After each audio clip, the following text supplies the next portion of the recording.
Passamos a apresentar os 4 Evangelhos, Revelação da Revelação, Jean Baptiste Rustin. Narração, Paulo de Moraes.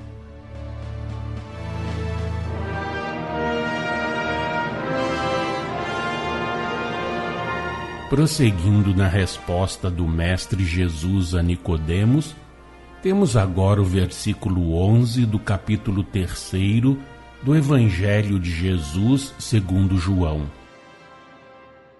Em verdade te digo que nós dizemos o que sabemos e testificamos o que temos visto. Contudo, não aceitais o nosso testemunho. Palavras proféticas que se podem aplicar a todos os homens em todas as épocas. A incredulidade, como a sua companheira, a ignorância, é também filha do orgulho. Aquele que se julga sábio não aceita o que diz o humilde, o pequeno, como ele o considera. Não se dá sequer ao trabalho de estudar a questão que lhe é proposta e que sem mais exame repele. Para quê? O que temos basta. Por que procurar outra coisa? As palavras com que Jesus declarou que não dava testemunho relativamente à reencarnação, senão do que vira, são mais uma prova da sua origem extra-humana. Proferindo-as, ele declara ter conhecimento e lembrança do que vira. Ora, esse conhecimento e essa lembrança não os pudera ele ter e não teria se estivesse sofrendo a encarnação humana como a sofreis. Só na condição de espírito livre os podia ter, como de fato tinha, precisamente porque era sempre espírito, apenas revestido de um corpo de natureza perispirítica, tangível. Entretanto, não recebeis o nosso testemunho. Estas palavras eram especialmente proféticas.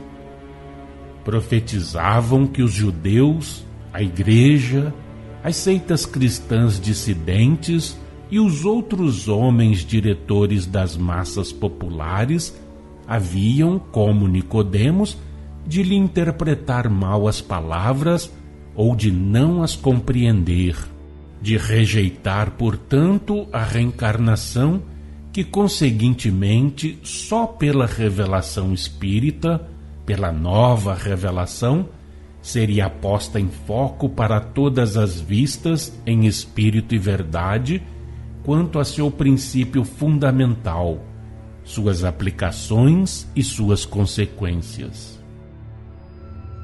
Agora o versículo 12 que diz: Se tratando de coisas terrenas não me credes, como crereis se vos falar das celestiais?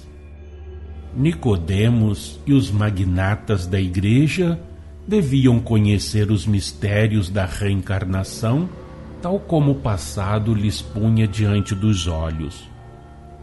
Porém, a ignorância de uns, ignorância que provinha do nenhum desejo de se instruírem e não da falta de elementos para isso, e o interesse de outros, levando-os a conservar oculto o que sabiam, faziam que ignorassem ou fossem tidos por ignorantes de um fato que deviam conhecer. Despojado da letra o espírito, aquelas palavras significam: se quando vos falo do renascimento do espírito em um corpo novo, coisa que deveríeis saber, pois que se passa sob os vossos olhos, não me credes? Como poderíeis, inteligências limitadas e rebeldes que sois, elevar-vos ao ponto de compreender o que se passa numa região donde tão afastados estais? como compreenderíeis as coisas do céu, isto é, os segredos da inteligência, dos astros, da natureza, da criação inteira, se não podeis compreender o ato material que se efetua debaixo das vossas vistas? Ó homem baldo de inteligência, mas enfunado de orgulho, queres elevar-te às regiões em que habita o Espírito, essência de todos os princípios, e tens tão obscurecida a vista que não logras ver o que se passa a teus pés.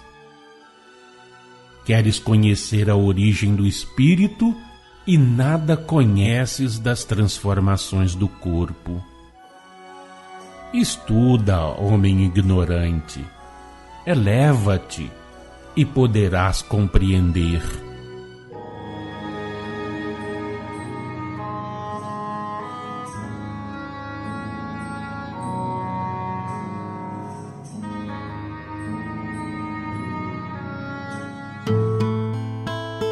Acompanhe no próximo programa mais um trecho de Os Quatro Evangelhos, Revelação da Revelação, Jean Baptiste Rustin.